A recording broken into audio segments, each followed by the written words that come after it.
Balitang-balita ngayon, Lodi, yung killer video okay, yung nakuryente na vlogger sa video okay. Ayan. Mamaya isa-isahin natin kung bakit siya nakuryente o kung totoo bang nakuryente siya na yun ang sanhi ng kanyang pagkawala. Kasi nakita naman natin sa news, makita natin sa balita, kung makikita itong video okay na ginamit niya ay ito yon.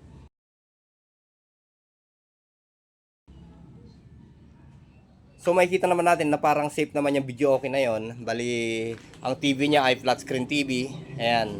Ang flat screen TV madalang magbigay ng balik na kuryente yan o ground o electric static. Ito. Magbigay man siya pero kaunting-kaunti lang. Kung magbigay man siya ng malakas, automatic na masisira yung circuito nito at hindi na magdadaloy ng kuryente. Mapupuse na, masisira na yung board niya pagka nagkaroon ng failure dito. Ayun. Halos ganyan din yung video okay na ginamit niya dito. Kaya lang, yung ginamit niyang microphone ay hindi siya wireless, kundi wired siya. Mga ganito, yung mga may wire. Ayan. Ngayon, Lodi, isa-isahin natin. Check natin yung player, amplifier, kung saan ba nagmumula yung kuryente niya o yung electric static niya na siya yung nakapinsala sa tao. Makikita natin dito, Lodi, itong board na to ay board ng isang flat screen TV. Kita naman natin sa ginamit ng tao na yung video okay ay flat screen TV yung ginamit. Kung titignan natin dito, may linya siya dito. Ayan o. Ayan o. Ayan. Andito banda yung, kung makikita nyo dito, hot. Andyan yung malakas na kuryente. Ayan. Diyan nagtatrabaho yung malakas na kuryente at dumadaan dito para supply niya lahat ng pangunahing kailangan sa may LCD, sa may input, mga inputs dyan, dito, sa may speakers. Yan. Pero yung output nitong chopper na to, yung transformer na yan, ay DC na yan.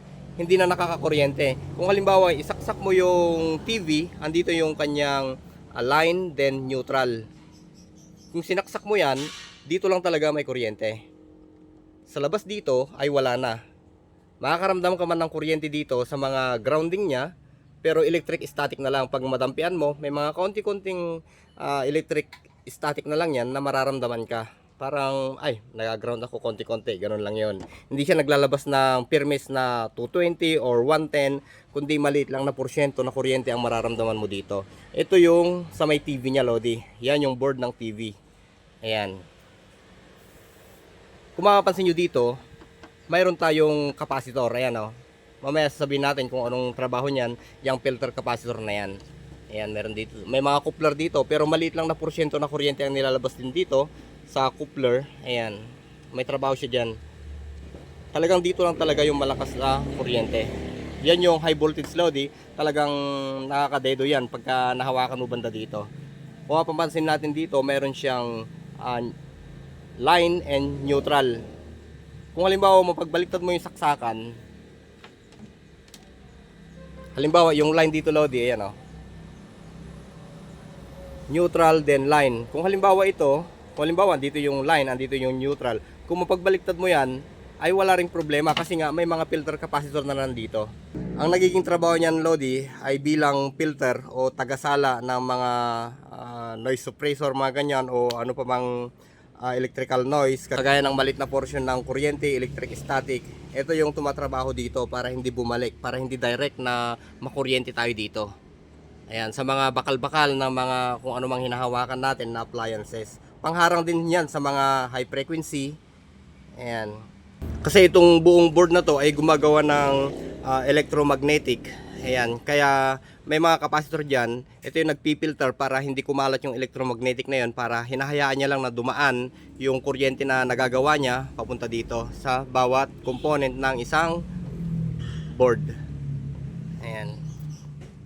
Mukhang simple lang siya, Lodi, tignan, pero napaka-critical nito.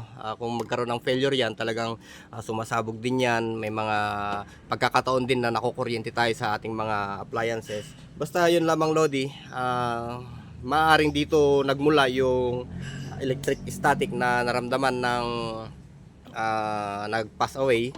Basta ito, Lodi, kadalasan nakikita sa mga appliances lalo na sa mga regulator, kadalasang nakikita ito. Ayan, malaking tulong yan.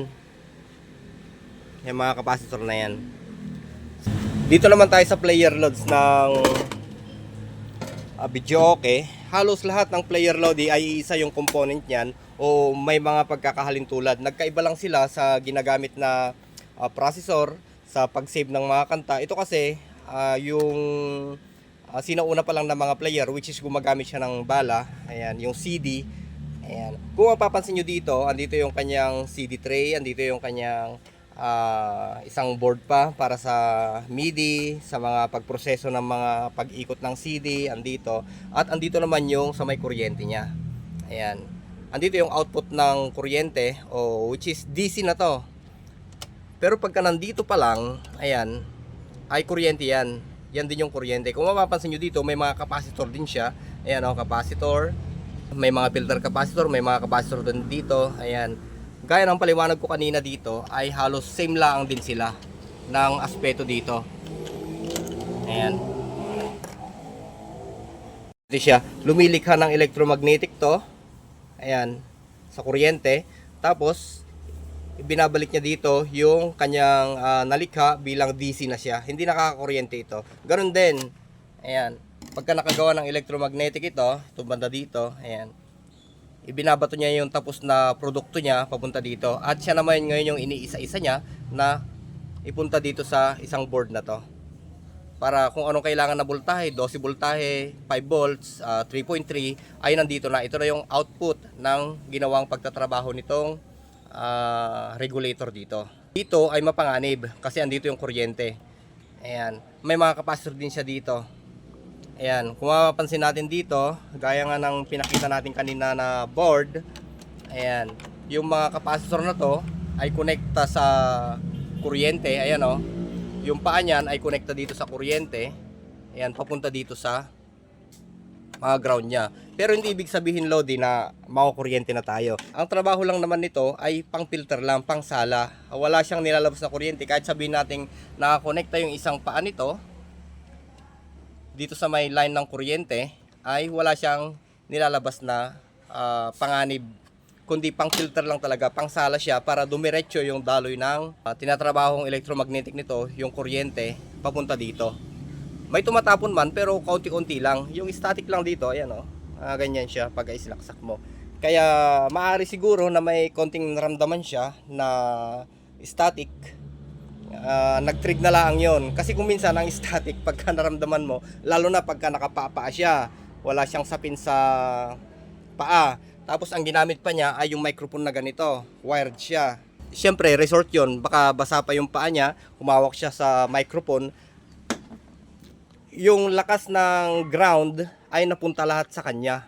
Kasi kung minsan kasi kahit sabi nating static at fully ground ka na sa lupa, ay talagang may pagkakataon na naglalabas ng malakas na kuryente ito. Talagang magugulat ka rin.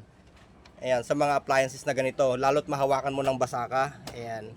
Maraming paliwanag o explanation Lodi na kung bakit ka nakukuryente dito. Pero yung pinapakita natin dito ay yung basic lang. Ayan, yung sinasabi natin dito ay yung basic lang kung paano siya nakuryente. Siyempre connected sa itong microphone na to. Pag sinaksak mo, ayan, itong isang ground niya dito ay connected na sa buong katawan yan. Ayan. Kaya oras na maglabas ng static yan, dadaloy dito sa microphone. Kasi bakal din tong microphone, ayan o. Tapos wired pa siya, ayan o. Dito naman tayo Lodi sa ating amplifier. Halos parehas lang din ng amplifier yung main of source niya para mapaandar tong component dito para maglabas siya ng magandang tunog sa speakers. Andito naman yung kanyang transformer. Ayan. Yung transformer na yan, siya rin yung lumilikha ng electromagnetic para ma-convert din niya sa pangangailangan ng amplifier. Ayan. Kung mapapansin nyo dito, dito yung saksakan ng amplifier. Ayan siya. May dalawang pin yan, yung plug. Kung mapapansin natin dito, andito yung isang pin. Ayan, connected sa fuse. Tapos yung output ng fuse ay connected na dito sa transformer. Ayan, nandito na siya. Tapos yung isang line naman ng kuryente, connected naman dito sa switch. Ito yung patayan. Connected naman uli dito sa isang paa ng transformer. Ayan, itong dalawang wire na to ay connected sa coil na magnetic wire. Yung magnetic wire na yon, pag sinaksak natin sa kuryente, yun yung naglilikha ng electromagnetic para dito naman sa secondary.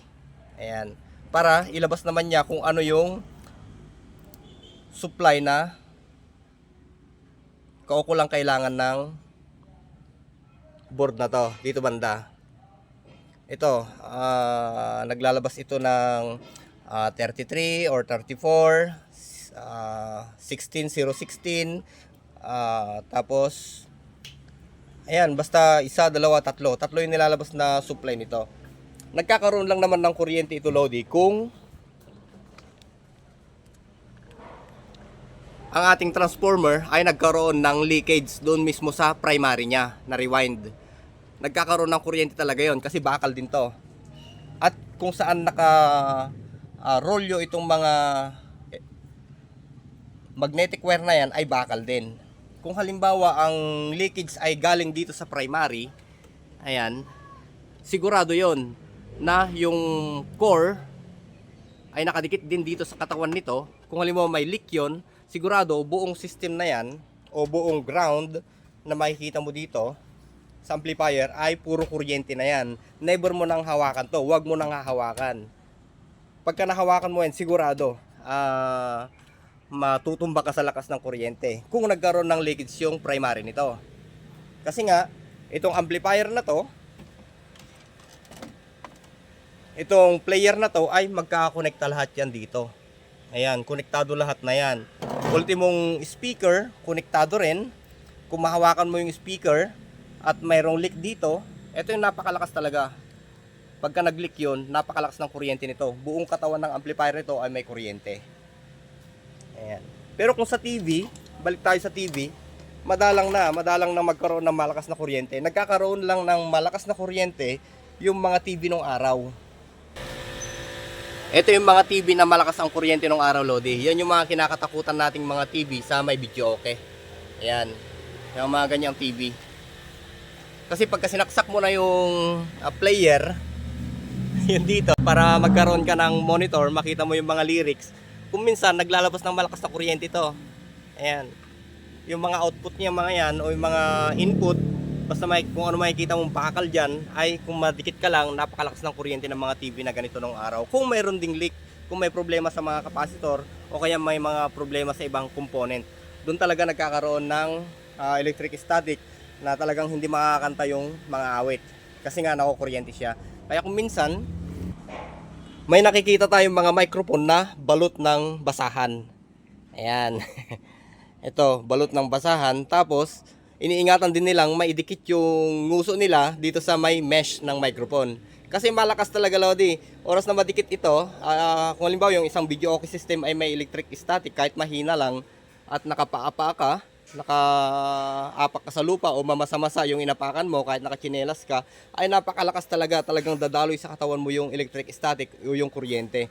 Talagang parang tutusukin ng karayom yung bibig mo pagka nadikit ka dito sa mesh.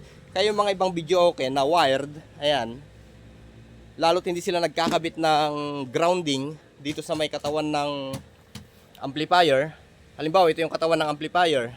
Sa isang video okay kasi, kailangan maglagay ka ng wire dito na nakatusok sa lupa. Ayan, para maiwasan yung pagdaloy ng electric static o yung kuryente sa mga awit. Ayan. Safe kapag ka ganon.